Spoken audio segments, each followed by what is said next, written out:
Greetings, folks. My name is Rollins Gamgee, and welcome to Quick and Dirty Roleplaying. In this video, I'm going to do an unscripted reaction to Vindicta RPG's video titled Death is Boring.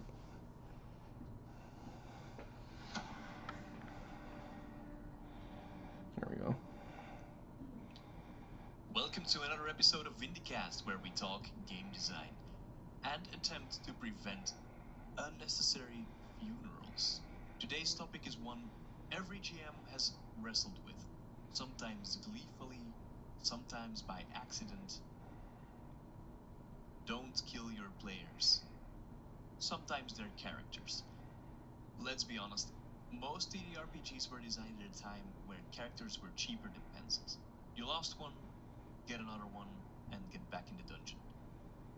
Modern games, they are not like that anymore. Players get attached to their characters, and stories grow, and design has evolved.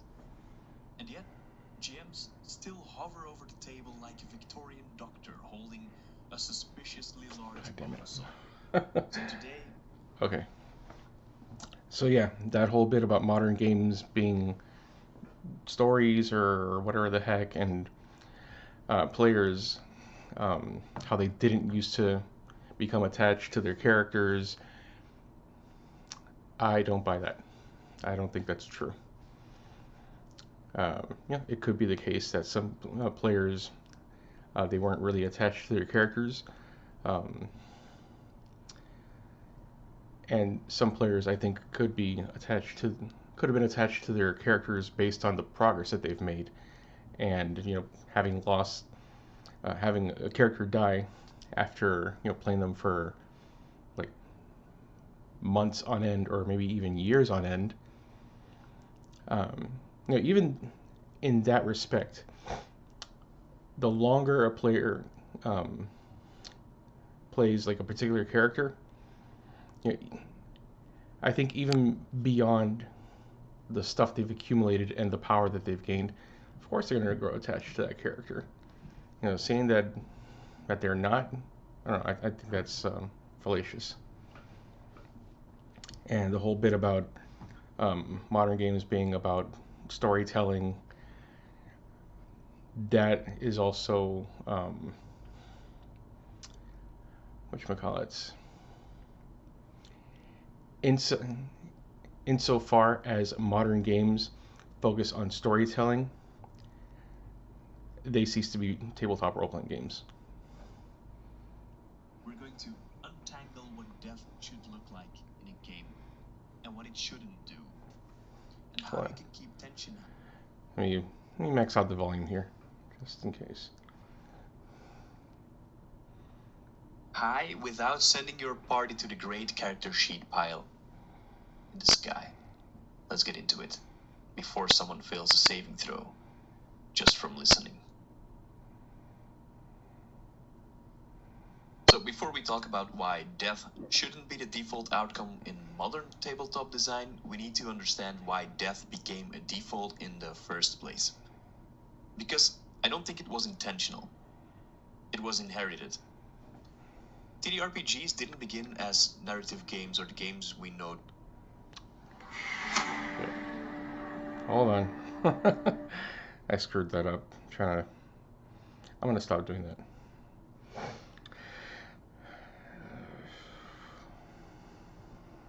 And it starts to manage players. Jeez, let's see where I went. Again, unscripted. Bookkeeping. When early dungeon crawls emerged, they did still carry some of that DNA with them. I mean, I think it's pretty apparent that... Okay, so on the whole bit about death being like the default,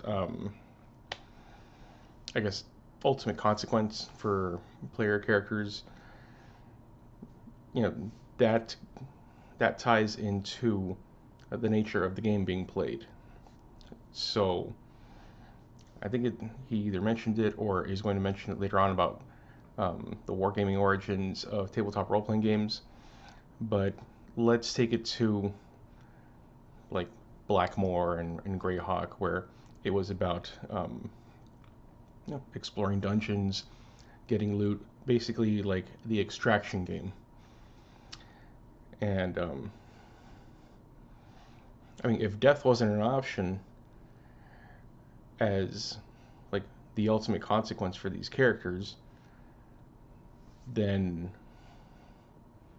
what would be the point of playing the actual game? Like that's even if the game was largely cooperative in nature, like between the other players, the excitement from playing that game was the possibility of death, and ultimately that meant that you could no longer play that character. That player no longer had agency over that character. So I think that's the true ultimate consequence of risking these characters' lives in these game worlds. And regarding what he said about how death is still like the main default of modern games, with that, I can kind of agree with him on that about how that's either lazy or just a thoughtless holdover. Um, However, there are other games where death is not the only way in which a player can lose agency over that character. And with respect to that, the other avenues in which they can lose agency have resources attached to them, so that when they could completely deplete, when they reach like the point of no return, then yeah, they lost agency. And even when that wasn't explicitly a thing, like when basic role playing, developed with games like RuneQuest, I'm not really too keen on their design development history, but as far as I'm aware, they're one of the earliest TTRPG systems where hit locations were were a regular part of the main rules. And so even if a character didn't die due to having like his body or his head reach 0 hit points, and if you lose like an arm or 2 arms or a leg, in other words, if you basically became a cripple, you know, you can no longer adventure, and therefore like that forces your character into retirement, and he becomes an NPC. And when a player character becomes an NPC, that player has lost agency of that character. Okay, now I continue. In OD&D, there are still many mentions of chainmail, so in any case, expeditions were disposable. Characters were closer to pieces than protagonists. I just want to state that this is not a personal vision or anything, or a personal preference. This is just a look in from the outside. The loop then was resource management and not storytelling. And death was a very necessary part of this mathematical equation. It was a pressure valve that kept players cautious. And that still is the case today, of course, but we will go deeper into that during this episode. The expectation was really simple: characters die, sheet up. So early lethality made sense. The game was built for it, and players also expected it.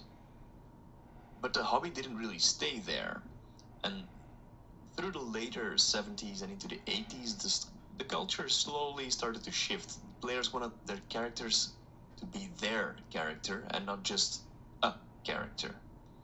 They wanted more continuity, they wanted to... That part doesn't make sense to me, about players not wanting just a character, but their character.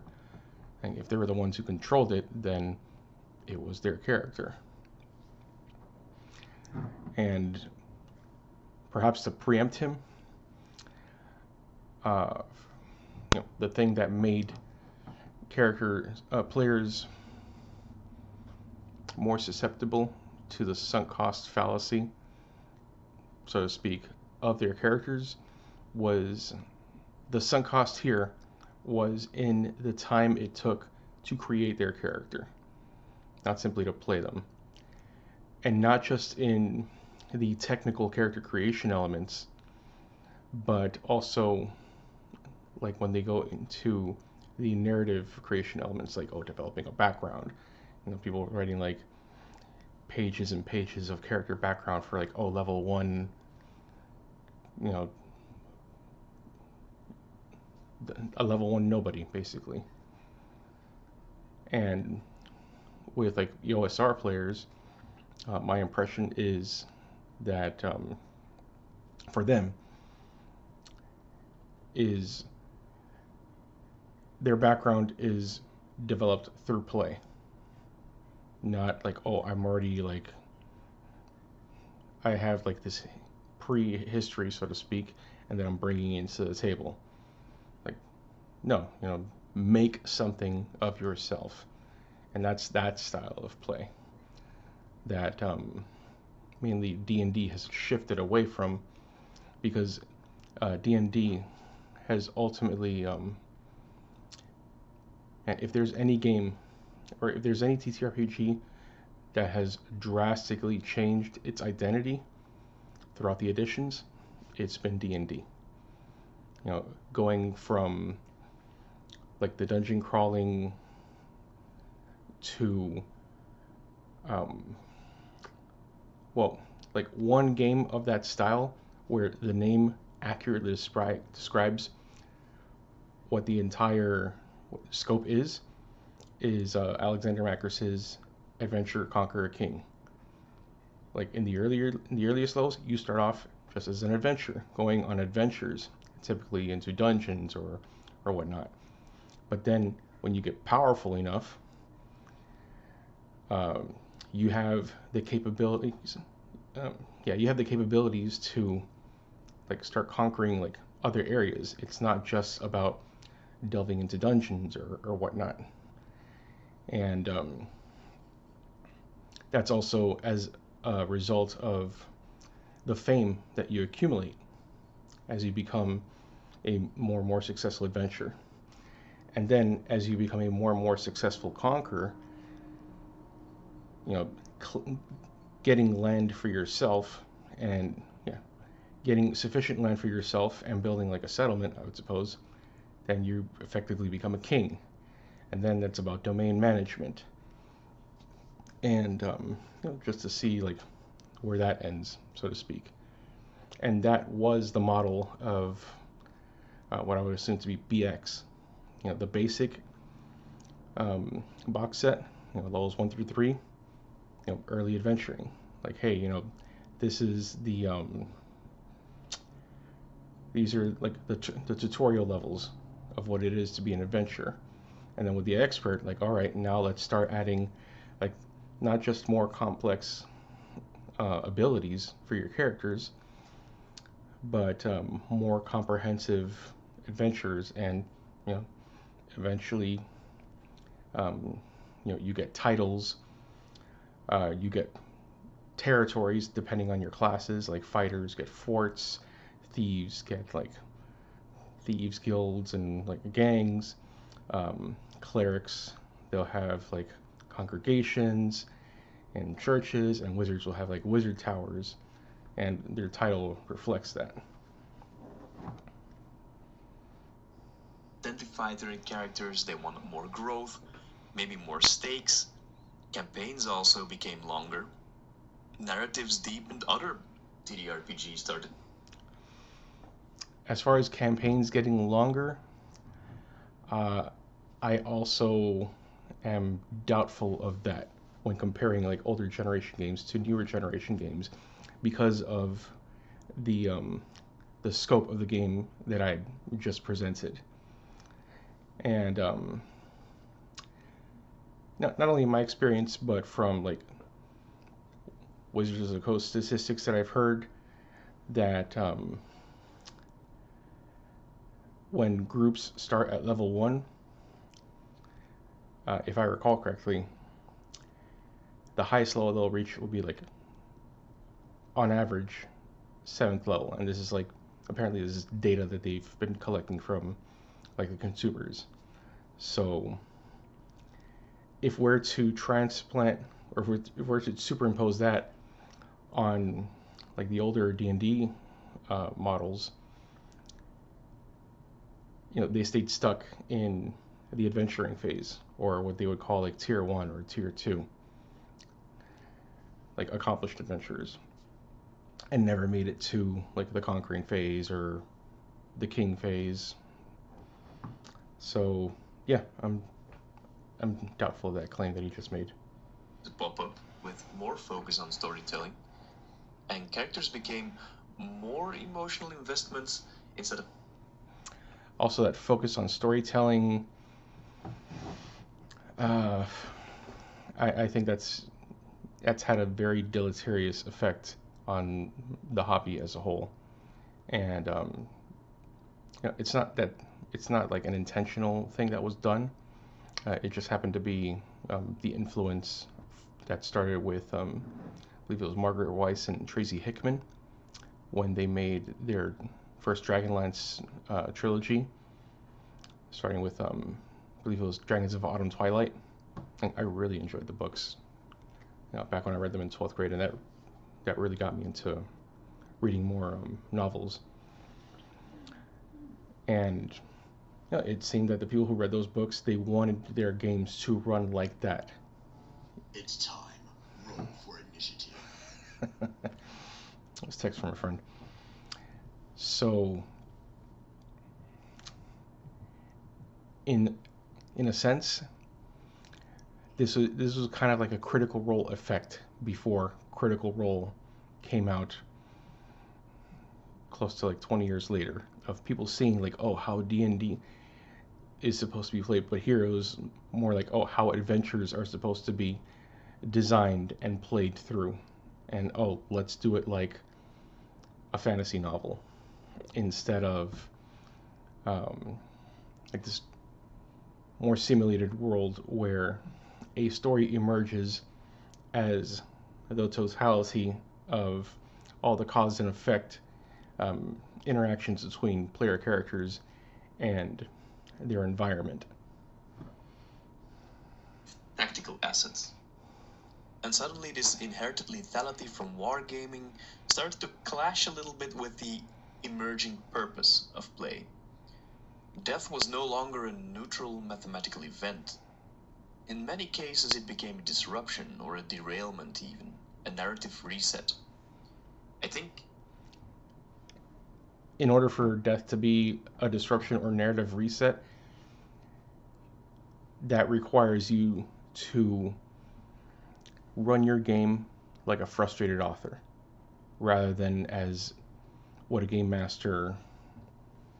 I hot take, yeah, like this is like a flagpole making a stance sort of thing that the game master ought to be, which is a referee, um, the person describing the sensory information for the characters, um, and basically, well, the person who runs the world, along, and that includes like NPCs and monsters, and also uh, the person basically responsible for keeping like a momentum for the game. If like a GM is constantly stopping the game to find out like, oh, the precise rules for this situation, and is just constantly hitting the brakes on the momentum of the game, they're not doing their job correctly. That's my opinion. I would not be the only one to say if a campaign would die with a TPK, a team party kill, or team party wipe, or whatever. There's another thing I would like to address. If your campaign ends with a TPK,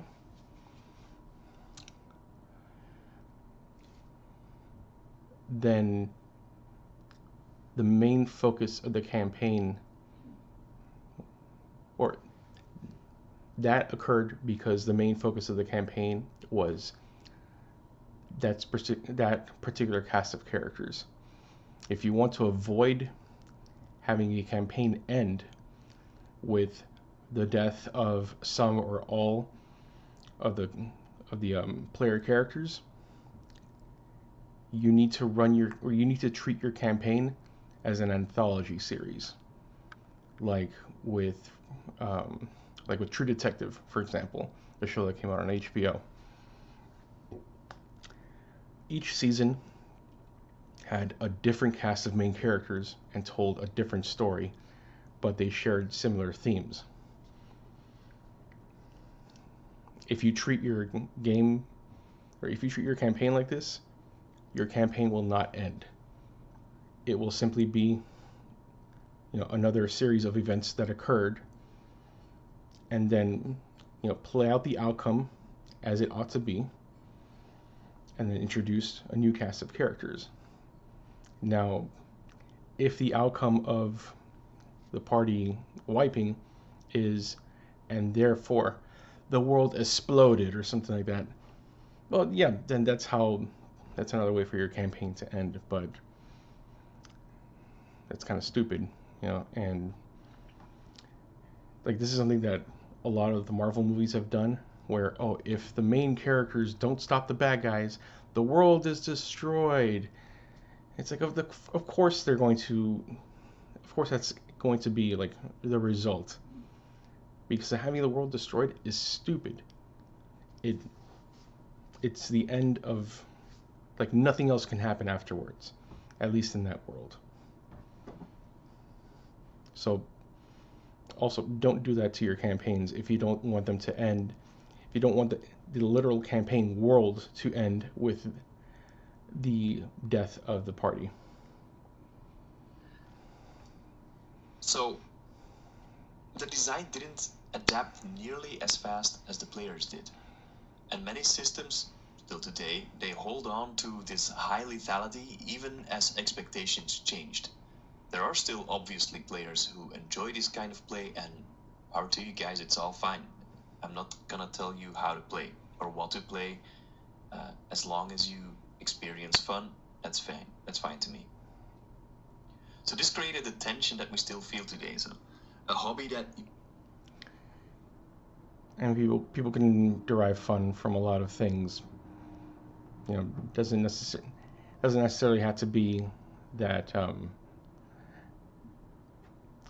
playing TTRPGs is what makes it fun, or people can have like the setup of a TTRPG and use it as basically a canvas to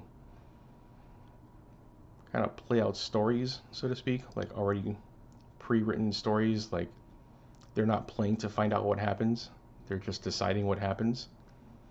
But then at that point, it stops. Even though it has the trappings of a TTRPG, it stops being a TTRPG. And that could be said. It wouldn't be unreasonable to say that they're playing a type of story game, or if they're that deterministic on what they want to happen, just collaborative storytelling. But I guess the thing that bugs me is the dishonesty about it. Like, if you're doing these kinds of things where you're like really forcing like certain outcomes to happen, and like really like fudging dice rolls or pulling back just to have certain outcomes happen as a GM, then you're not doing your job as a GM, and you're not really playing a tabletop role-playing game. You're pantomiming it, and whether the players are aware of it or not, that's another matter. But be honest about it. emotionally treats characters as protagonists, while mechanically still treating them as expendable. And because designers inherited a tradition rather than questioning it, death remained the primary tool for consequence. Not because it's necessarily the best tool of consequence, but it is the oldest one. And that's why I feel like With respect to that, um, people imitate what they've learned, and you know, a lot of iterative design is literally that. It's iterative. It's not innovative. It's not taking a thing and then like doing it a new way, or just doing an entirely different thing. in this episode we need to revisit the role of death, not to remove it, not to soften the hobby or anything, but to recognize that death is not the only consequence. And in most narratives, it isn't even the most interesting one. Death was functional in early design because the game needed it. Modern design doesn't. So if we treat death as a default, we're not being faithful to tradition. Modern design does it. I would say it depends on the game. If you're playing a game where the characters are not putting themselves in deadly situations, then yeah, it'll be more understandable to not incorporate death as part of the design, unless their characters do things in that game world that could potentially lead them to their death. Now, if the focus of the game is more social in nature, and the way you get more powerful, so to speak, is to expand your social circle and to elevate yourself up up a status hierarchy, then in that sense, death could be like social exile.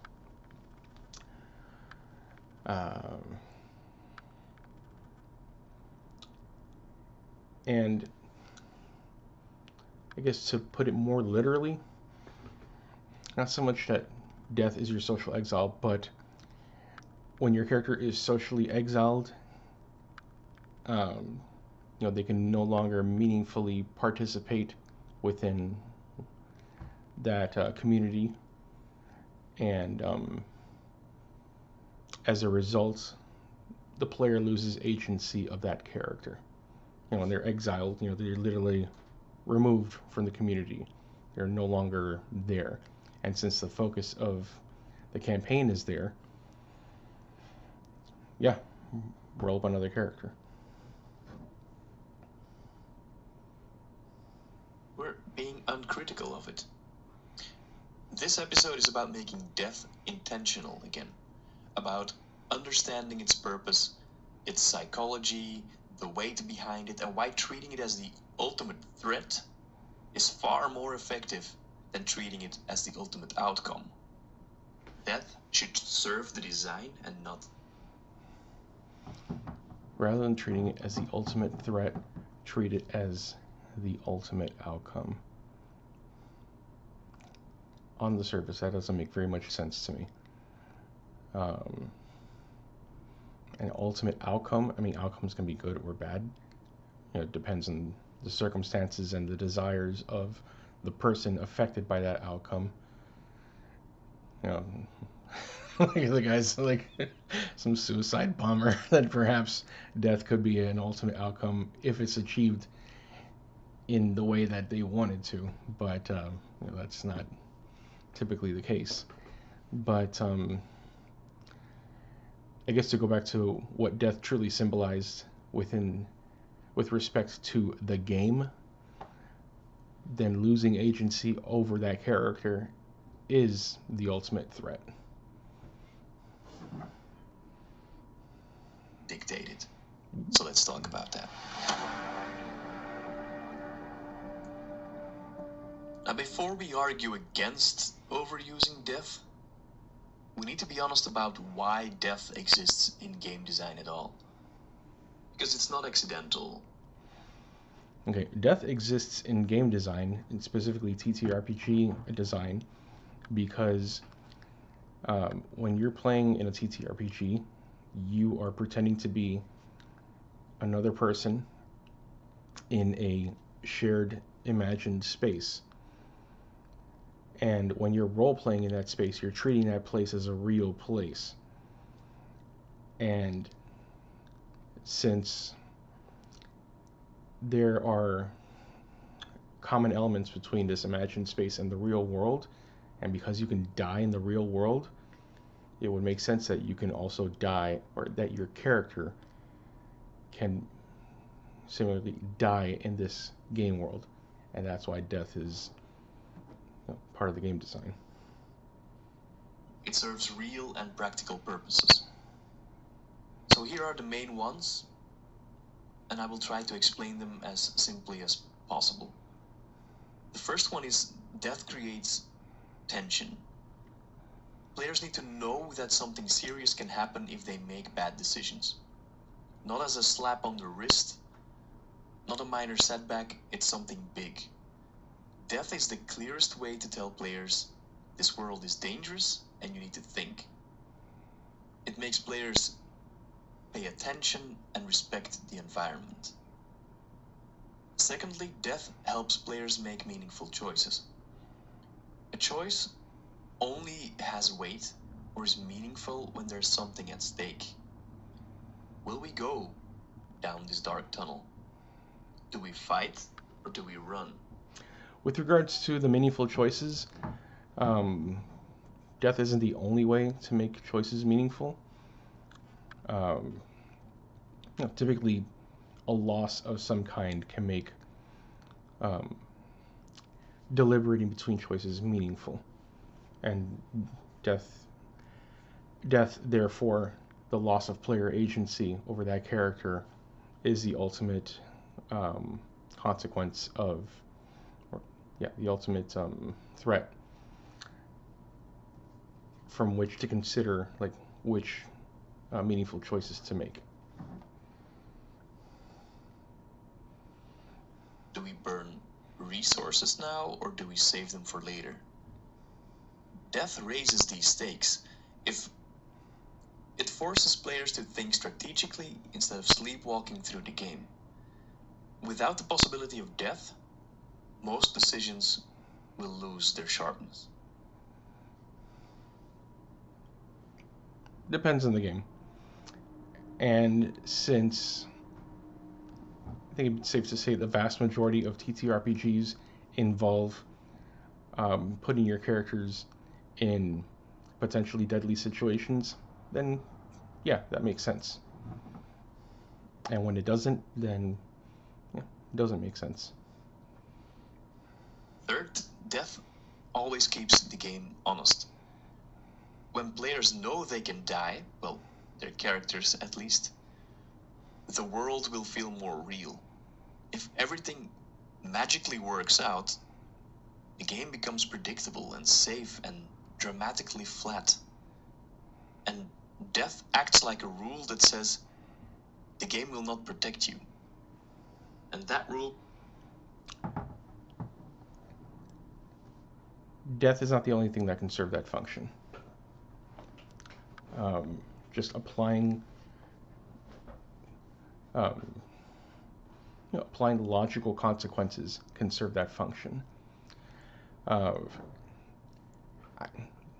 haven't completely finished listening to this video, but I was listening to it at first, while driving home, and I got to thinking about playing in modern settings, and some of my frustrations about it, and by and large, they had to do with the overlooming presence of law enforcement, and how it makes things, like, it makes it harder to, I guess, behave adventurously, as like a character in a modern setting, if you're not a member of law enforcement or some other like government agency, or if we're talking about like human mortal here. Like if you're just like a regular person, so to speak. Um, you know, yeah, you can die in these settings, but I think a more um, an outcome that would be more likely to occur is your character gets arrested and they get sent to jail and they're in that whole criminal system process and being incarcerated. And it wouldn't be a stretch to say, yeah, within the scope of the campaign, your character is going to be out of action for the foreseeable future, and you've effectively lost agency of that character. So, aside from dying, you want to avoid being incarcerated. Creates a sense of authenticity, and players take the world more seriously. Death also marks the top of the consequence ladder. Games need a worst case scenario, something that tells the players this is the final line, and death fills that role very efficiently. It's the end point of failure. The issue isn't that death exists, the issue is that many systems rely on it too quickly instead of building steps below it. I hope. I probably seen past this point, but I don't quite remember whether he elaborates on that. But I hope he does. Otherwise, on the surface, with just like a little bit of thought, that really doesn't make much sense. Especially when um, it could be he's alluding to like older school games. Um, but when ran correctly, or when ran with skill, when ran skillfully, an old school GM will give players adequate warnings via context clues. And if um, if said player continues to ignore those context clues, in a sense, it's kind of like, think of it like being submerged or walking um, into a pool, and as you walk further and further into a pool, you get more and more submerged. And by the time you're completely submerged, that's similar to the point where you've ignored enough context clues, and the death trap gets you, or whatnot. The way that, or the equivalent to those ever encroaching context clues that I guess was rehashed with the emergence of like the Apocalypse World and a Power by the Apocalypse games, was with GM soft moves and hard moves. So I think that's more of, or the way that that's explained has like less gradation, because the soft move could be the context clue and the hard move could be the mechanical consequence. But like within the list of hard moves, it's not really like a character dies is not typically like the first hard move to hit on. But the same concept is there. Like death could be the ultimate character hard move, but that's because the soft moves presented themselves and the character or the player didn't react accordingly. Death sends a clear message during play. It communicates a tone. If the game is gritty, death reinforces that grit. If a game is heroic, rare deaths will highlight the drama. If the game is horror, then death builds dread and unease. It is used as a signal, not just as an event. And then it slowly shapes expectations. That whole bit about death being like, when death is like heroic, or death in heroic games are like instances of like drama or whatnot. Ironically, that's when I would feel least heroic.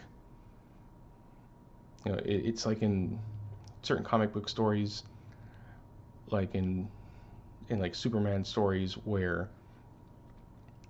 what's highlighted is not his power, but in other people's willingness to do courageous things without having Superman's powers, and that's what makes it truly heroic. Similarly, with I remember I used to own a Spider-Man issue um, that was basically like the 9/11 issue, and Spider-Man sees the Twin Towers fall, and he goes to the rescue, trying to do his part to save as many people as he can. And part of that story, points out how people without superpowers are putting their lives on the line to rescue, you know, um, any potential survivors, and that they're the true heroes. So, in a sense, what's called like heroic fantasy doesn't really feel heroic. It's more like high-powered fantasy.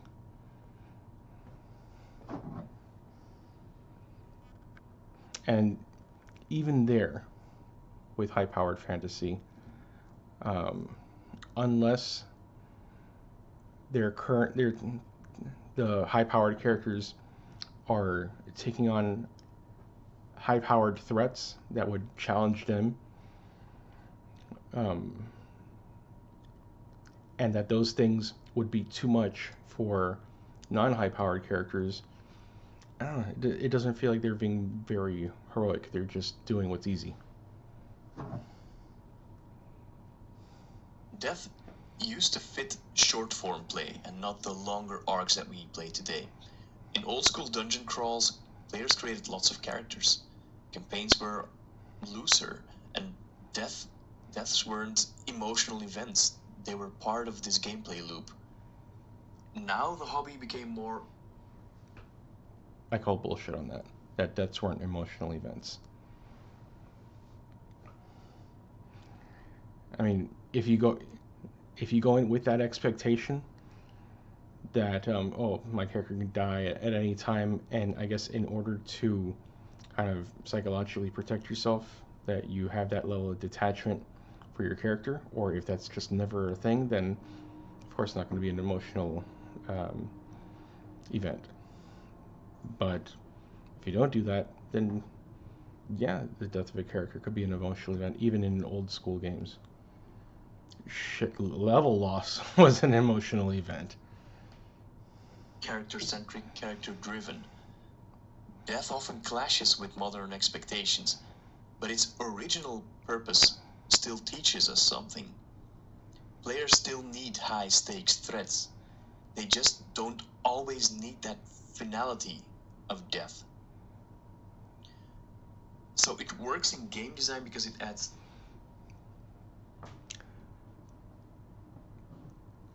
That's true, and I would like to expand on that by going back to the Adventure Conquer King um, model. A high stake threat. Yeah, a high stake threat for an adventurer is their death, because until you get to the Conqueror stage, all they really have is themselves. Now, for the Conqueror stage, a high stakes threat could be the loss of their squad, because in order to conquer other lands, you can't just do that by yourself.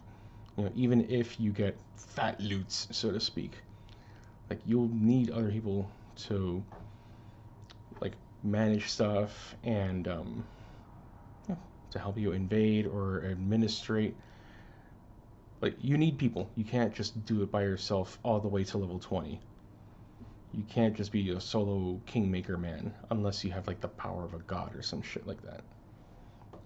And then at the level of king, high stakes, the loss of your kingdom. It doesn't involve your character's death, but as I alluded to earlier on, that's a sort of social death right there.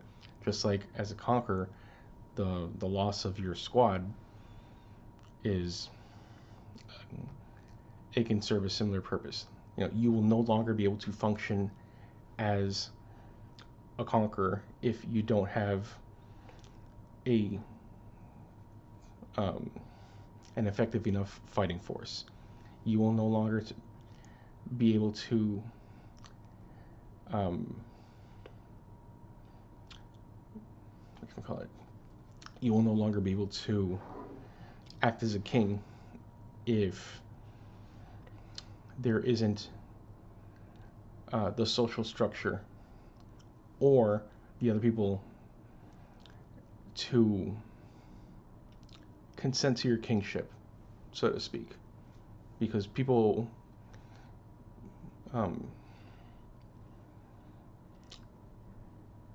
people are treated as they are allowed to be treated.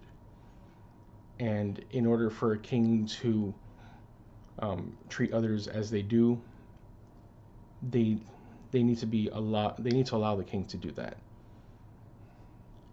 And yeah, the king can like impose force on them, but if that power isn't legitimized by those others, if they just look at this guy and it's like, who the fuck is this soul motherfucker? He's just as vulnerable as anybody else to like a stab in the ribs. And of course, the adventure, with the adventure, and to tie this back into like the rune quests and the hit locations, if you can't effectively adventure, that's it. Unless you find a way to substitute whatever disabilities you've acquired, then that's the end of your adventuring. And no death is required in any of those cases. But death can also snuff out all those things. Unless you find a way to, I guess, like reanimate yourself into like a different body, and that's where lichdom comes into play. But that's besides the point. Tension. It adds clarity and it adds consequence. But if it's the only big consequence a system uses, it quickly becomes blunt and predictable and boring, honestly. So death has a purpose. I agree with him on that point, that if the only way you can, I guess, influence the players is by the death of a character, and if the game system makes that the only like mechanically meaningful way to rob a player or to permanently disable a player from enacting their agency through that character, then yeah, ways to remedy that, just like have different hit point pools covering different things, so to speak. So like the generic hit points, they behave like plot armor, and they go down due to like your body taking harm or your body being exhausted. But that's ultimately what it represents. When you reach 0, or when it goes down to a certain point, it is because your body no longer, like, it permanently ceases to function. You die. But if there are other parts of you that cease to function, like mental HP, when you reach like 0 or whatever threshold and you fail all your mental saves, you're permanently like catatonic, and you just can't exert any agency with that character anymore. Or, as I mentioned, social hit points, so to speak. And when you reach like the worst threshold, then you're exiled. You can no longer meaningfully interact with that society, and the game takes place in that society. Those are just some examples of other fail states, so to speak. The fail state being loss of player agency. And if you want to have like a comprehensive game or a more comprehensive game, institute all those things simultaneously.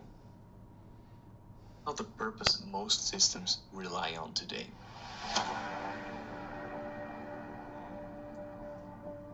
So first off, it may sound like I'm kicking in open doors. Of course, we shouldn't overuse death or just kill players randomly, or underuse it and not kill them at all. On this, I would like to, I guess, elaborate. It's not so much like, oh, just killing characters randomly or whatever, but the randomly does, it points to, I guess, a misapplication of using death as a consequence, and it's when death occurs unfairly. And by unfairly, where I mean that death occurs to a character when they haven't had a sufficient amount of context clues to decide, you know what, I'm not going to continue pursuing this course of action because if I do, I will likely die. If it's just, oh, I got out of my house, okay, a lightning bolt strikes you, you're dead. That's an unfair death. That's cheap. I agree that that should almost never happen in a tabletop role-playing game. It can happen in real life, but real life is not a game. At least not in the same sense as a tabletop RPG. Of course, I think everybody knows this. And subconsciously when we play the game, we will always try to make sure it fits the mold. But it's always nice to lay a certain foundation before you move on. And now that we know why death exists in game design, we need to talk about why relying on it too much actually weakens the game. Not because death is a bad mechanic, or because players are fragile, but it's because using death as the primary consequence causes multiple design problems that ripple across the whole experience. In order for death to be relied on too much, that means that the party or the player characters are put in an excessive amount of life or death situations.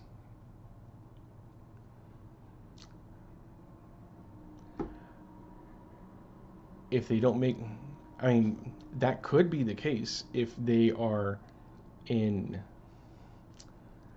what should we call it? Like if they happen to be like in a battlefield, for example. But not all of tabletop role playing occurs on literal battlefields. I mean, hardly any do at that level of consistency. But it's all context sensitive, you know. If you're in town, you know, resting up, that's not a life or death situation usually. Well, if you're in town resting up, then no, it's not a life or death situation, because if it was, then you wouldn't be resting up.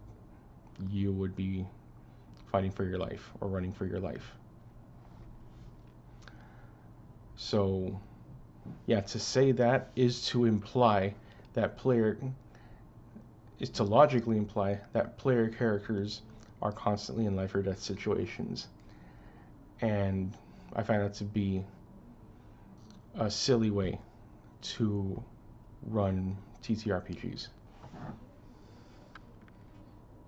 And let's break this down.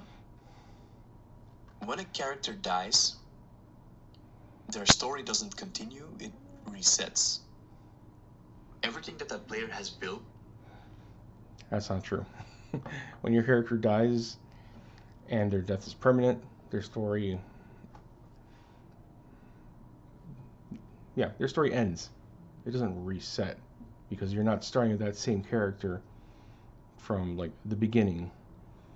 And time has already progressed, so you can't even reset it. Until then, relationships, plot threads, motivations, secrets, emotional stakes. They vanish the moment they're gone. That's not always tension, that is. I don't think they vanish. You know, they could sting, and eventually, those feelings of loss can, go away. But it creates an impact. It doesn't just disappear. And even though their part in whatever relationships they were a part of end, the other ends of those relationships, they continue, and they would typically be dramatically altered in some way for a very long time, if not for the rest of their lives. Kind of like how it is in the real world, because that's how player characters ought to be played in these game worlds, as if they were real places. Loss of momentum. Design-wise, that's the equivalent of throwing out a chapter of a book every time a die spikes too high. Good consequences keep the story moving. I mean, if you take in what I said before, that's a nonsensical statement. And death resets it. It also punishes players for being creative. If your game kills characters too easily, players will stop experimenting instead of coming up with bold plans or having some clever improvisation or risky. No, not true. I say the exact opposite. If your characters are dying due to poor decisions, um, say from like complex challenges, then the ones that follow up and confront those same challenges, they're going to find, if they want to overcome them without dying, they're going to have to think outside the box or consider what wasn't considered with their previous character. So, I mean, yeah, death terminates a player's agency over that character.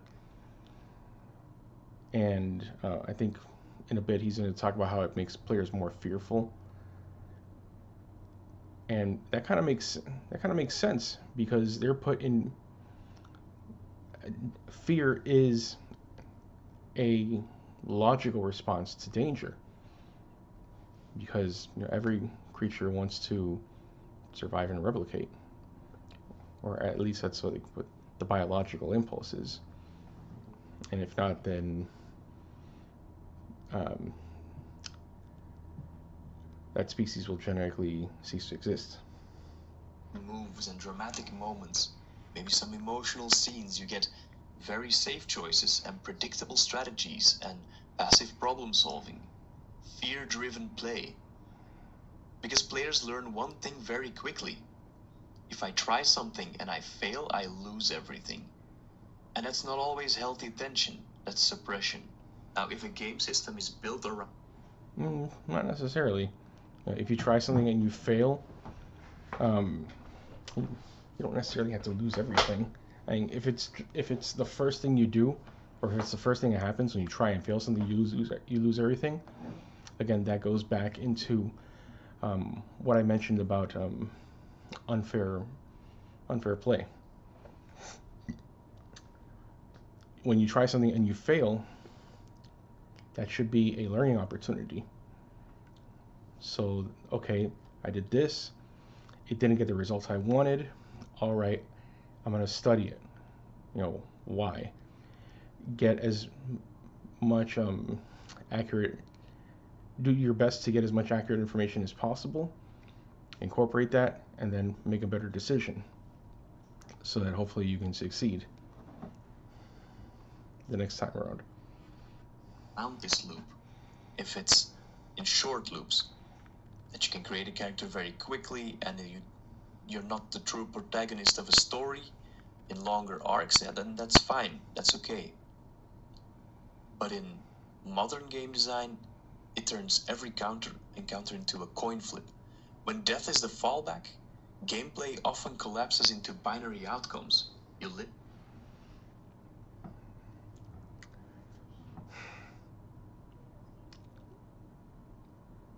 Just on the surface of it that doesn't make sense. Like it, yeah, it's what he's saying is nonsensical. Oh, if every encounter is a coin flip, again, like what kind of encounters are you getting into? See, one of my big criticisms. This isn't the first Vindicast video I've listened to. There's another one I listened to about conformity being like the killer of the hobby. One of my biggest gripes with how he presents his information, it's very vague. He barely gets into like any specific details in order to accentuate his point. Like he's just saying stuff, and that's why I'm responding to it. Or you die. There is no nuance, there is no middle. There's no space for consequences that changes characters instead of erasing them. Not true. Design-wise, this feels very limiting. Most great gameplay happens in... This is a straw man. Really, that's all it amounts to. It's a fucking straw man. This gray area and not the black and white zones. Systems that default to death miss out on the rich design space between fine and gone. It puts an unfair emotional burden. Maybe in the first game of Bronstein, but from then on, that hasn't been the case. And also for like the unlucky folks who, at first level, when playing an old D&D character, when they rolled for their hit points, they got 1 hit point. But even then, not every consequence lets a hit point loss. So, it's not true. On the GM as well. A GM shouldn't have to decide between respecting the rules or ruining someone's evening. When death is too common, the GM is forced into moral dilemmas instead of mechanical ones. And this can create tension at the table. If the GM kills a character, players may... How common is too common? Again, vagueness.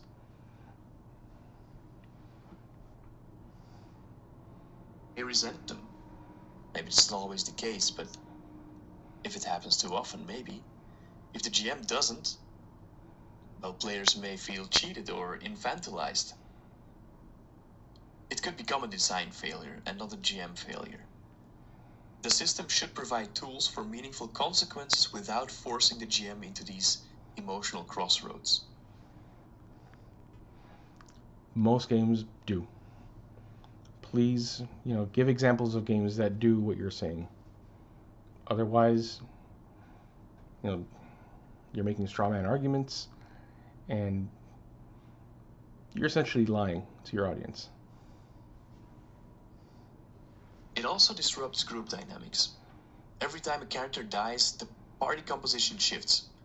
Emotional arcs are broken, pacing resets, spotlight balance changes, and the group must absorb a newcomer or replacement. And that's fine every once in a while, but if it happens too often, the campaign loses structural ability or How often is too often? stability. Players spend more time adjusting to death than engaging with the story. Good design keeps the group moving forward together and not constantly rebuilding. So it does not fit modern playstyles anymore. Okay, I guess a counterpoint to this, if we were to transform, so say, all these games that he talks about, as they go on, they're building more and more of a story because of what has emerged. And say the Game of Thrones novels originally started off as some sort of D&D campaign or other TTRPG campaign, and the GM of this campaign, George R. R. Martin, um, he applied proper consequences for characters who seemed like really important to the campaign world. Ned Stark, Robb Stark, um, whatchamacallit, Ned's wife, I can't remember her name, um, Lord Joffrey, what's this dude from Dorne, the spear guy, played by Pedro Pascal. Like each and every one of these characters played with fire.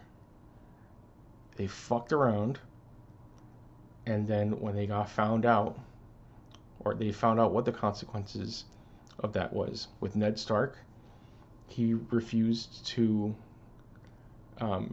be political in order to retain his honor.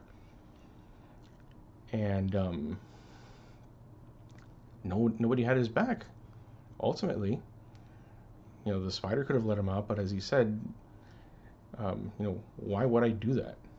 What would I gain from that? Why would I put myself in? Why would I imperil my life in King's Landing by behaving like honorably? Like you did this to yourself, man.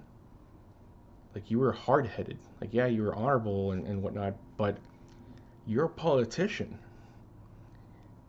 You committed political suicide, and now you're gonna get your fucking head cut off. And that's what happened with Robb Stark. When he went to the Freys, that castle by the lake, and he needed his support, and he agreed to Frey's condition on, okay, you're gonna marry one of my daughters. But then he hits it off with like the battle medic lady, and they get married. And then he went to Frey, and he's like, yeah, I broke our truce, but let bygones be bygones, right? But then this Frey guy, he made other wheelings and dealings with his enemies because he found out that he broke that contract that they had, and that guy got his fucking head cut off too. And they put on the head of his fucking dog, man, of his wolf dog. Like those kinds of extreme characters, they make for great storytelling.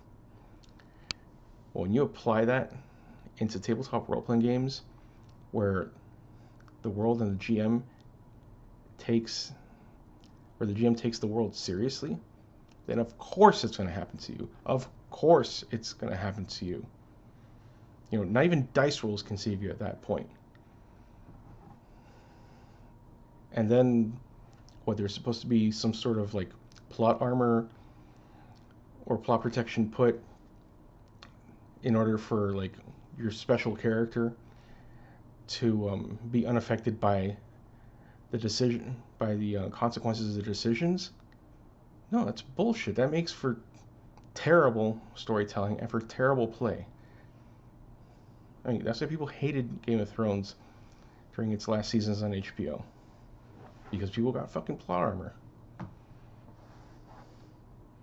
Players today expect character arcs and long-term progression and personal story growth. They write their extensive backstories. It's a different game than what OSR players are used to or old school players are used to.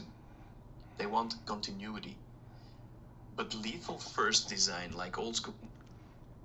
What the newer players want, according to him,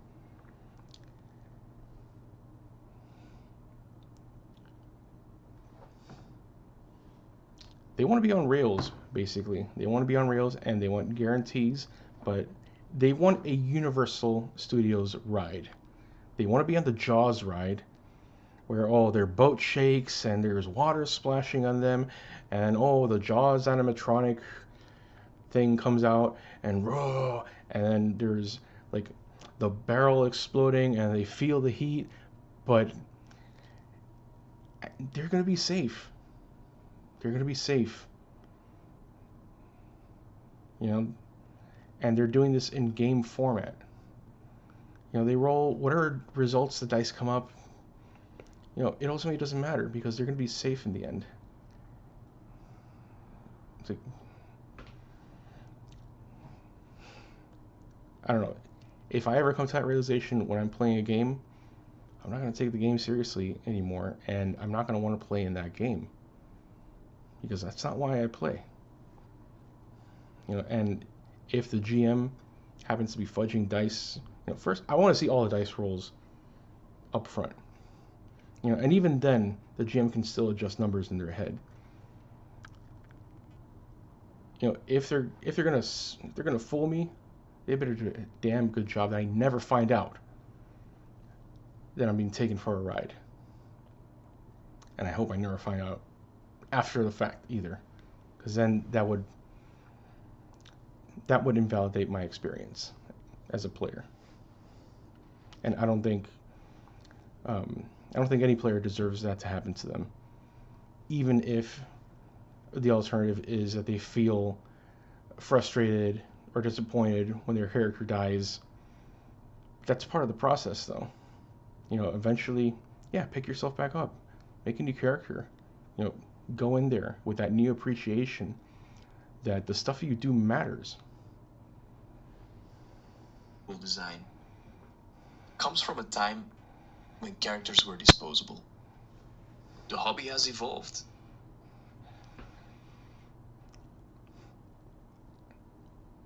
In order for characters to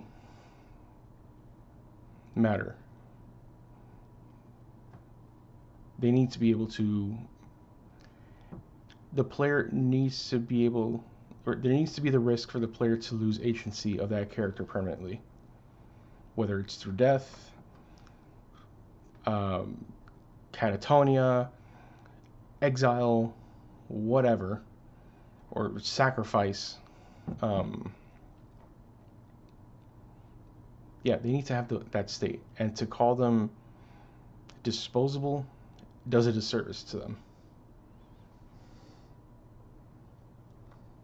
The design philosophy didn't always evolve, and this mismatch may cause some table friction. Not all change is evolution. There's one story. Systems deliver No, players don't want story.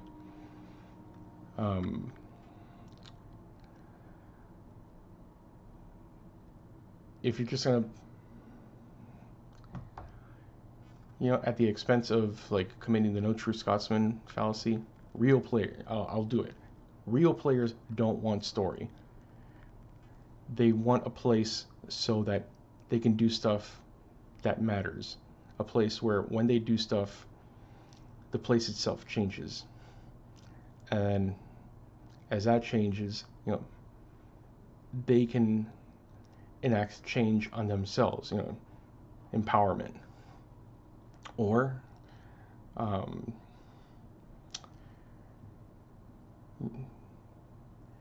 not so much like always empowerment, but like through role playing through their characters' principles, that they like assert themselves, even if they face the ultimate, or even if they suffered the ultimate consequence of losing character agency, it was on their terms.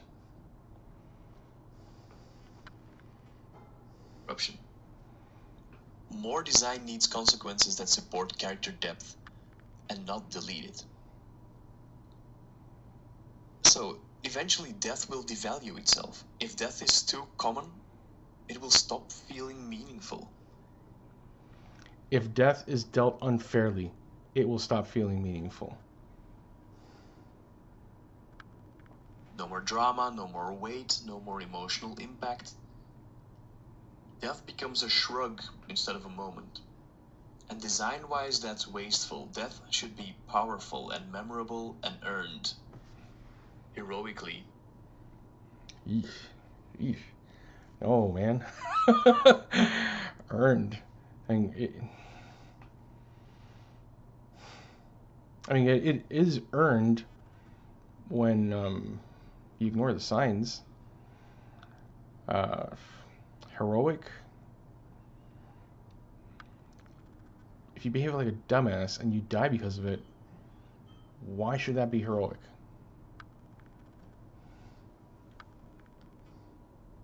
Perhaps, sometimes. And not just a routine. So what is the takeaway from this? Death should not be the first tool a system reaches for. It should be the last one. It's not. Not because we're avoiding. It's not the first tool that one reaches for, and that one ought to reach for. And doesn't necessarily have to be the last, because the last tool means that after this there is no more. Perhaps for that, if it's for that character, then perhaps, but definitely not for like the campaign. You know, go back to when I mentioned that campaigns should be run like anthologies, by and large. Danger, but because death's real strength comes from scarcity, not repetition. When death is rare, it matters. When death should come from scarcity and not repetition.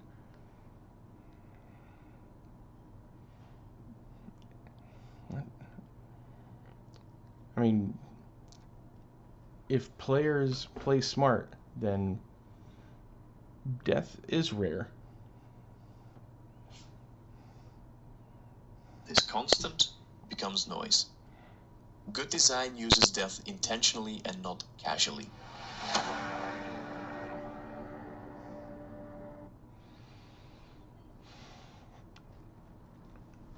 Unless the game is silly or has some silly aspect, such as like when you're doing a life path random generation and one of the results is your character dies. I think that's one of the results in some edition of Traveler, but I don't know which one. And yeah, if I'm wrong, please correct me.